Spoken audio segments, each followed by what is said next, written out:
Yeah, I'm just kidding. Ikaw.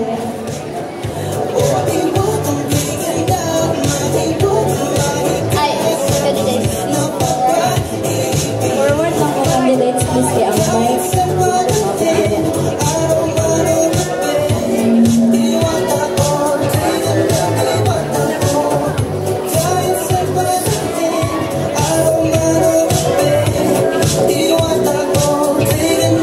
Pabunod na nato na sila. Ready na ba daw sila?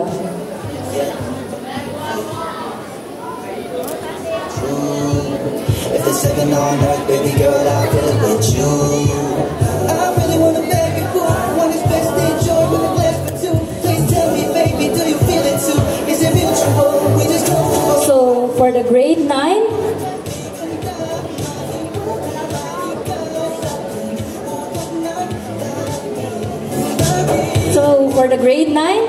hashtag mapagpalaya. Again, hashtag mapagpalaya. Your timer starts now.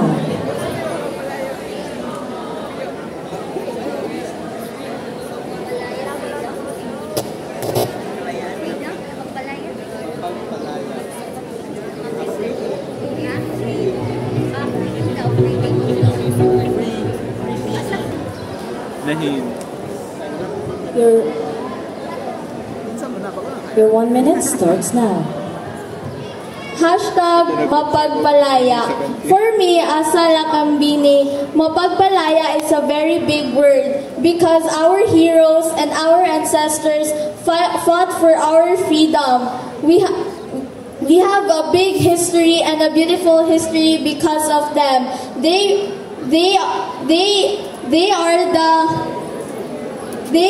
They fought for our language, for our culture, and for our traditions. They were the one to fight for our freedom, for our future to be bright. And I thank you.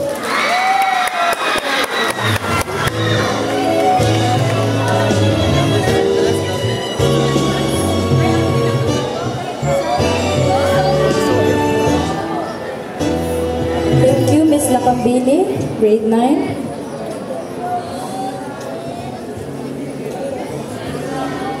Your timer starts now.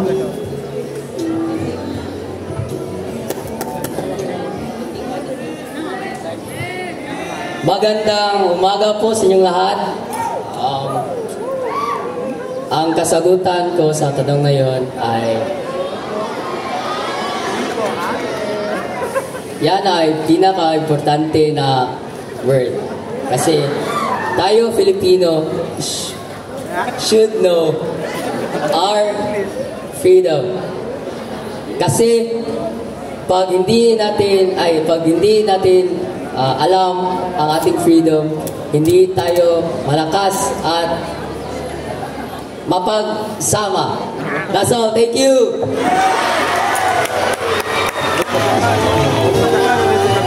Thank you, grade 9. So, dali na sa tasa.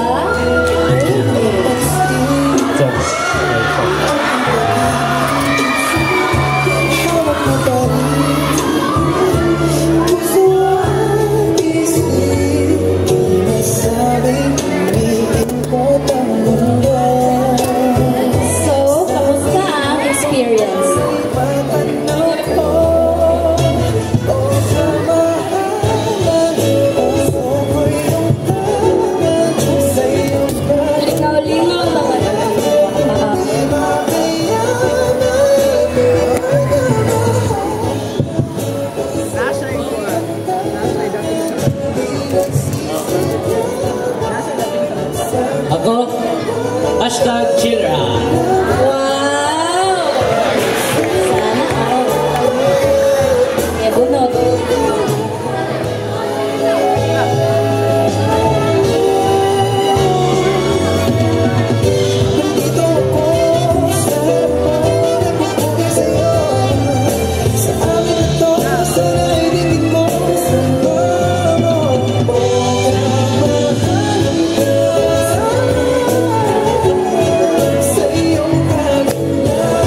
Katutubong Wika.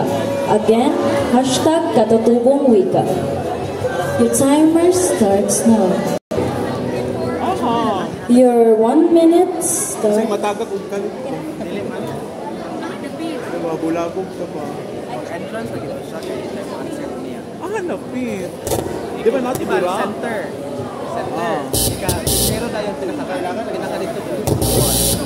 Ay, ala ako. Rush off. Unicorn. Itong bell shape. Man. Di ba? Center. First, wall, ay kanang, It's a wall yun.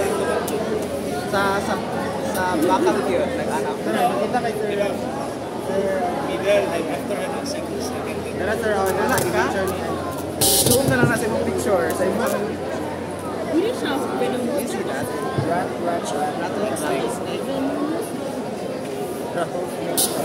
Hello.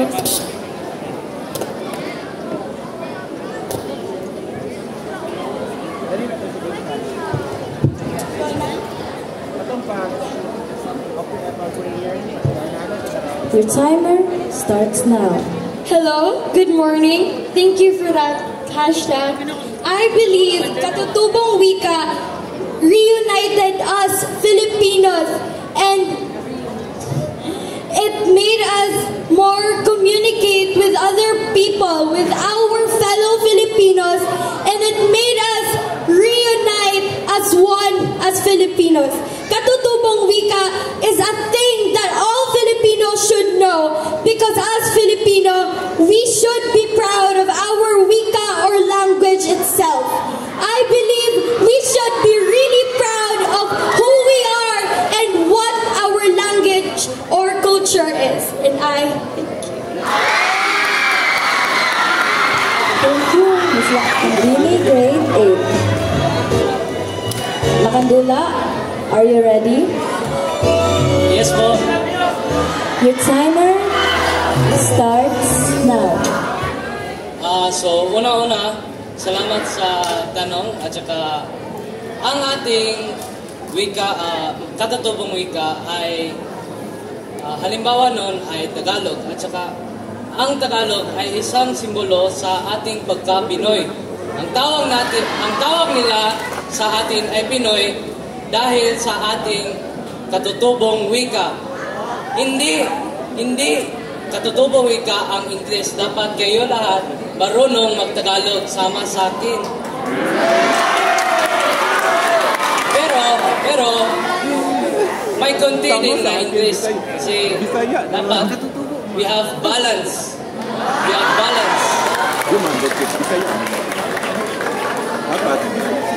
Salamat po sa inyong suporta. Thank you, Lakandula, grade 8.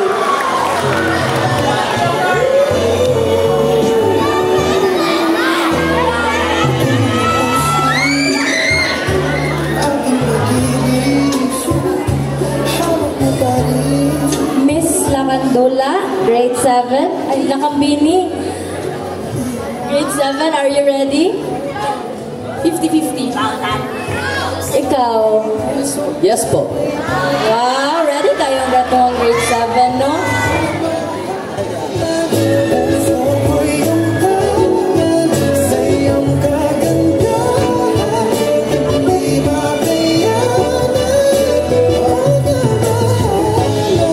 For grade 7, hashtag Filipino. Again, hashtag Filipino.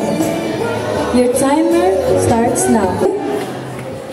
Your 1 minute starts now. Hashtag Filipino. Tayong mga Pilipino ay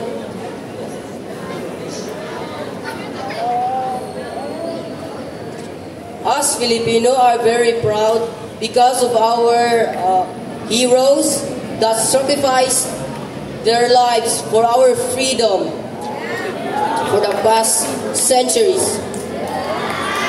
Thank you. Thank you, Lakandula, grade 7. Lakambini, grade 7, are you ready? Your 1 minute starts now. Magandang araw sa inyong lahat. Salamat po sa inyong magandang hashtag. Ang Filipino ay kailangan nating maging proud kung ano tayo dahil ito ang nag-build sa atin. Kilala tayo bilang mga Filipino dahil ang Filipino ay ang tulay tungo sa ating pagkakaisa. Yun lang po at salamat. Thank you, Lakambini, grade 7. You may now take your exit.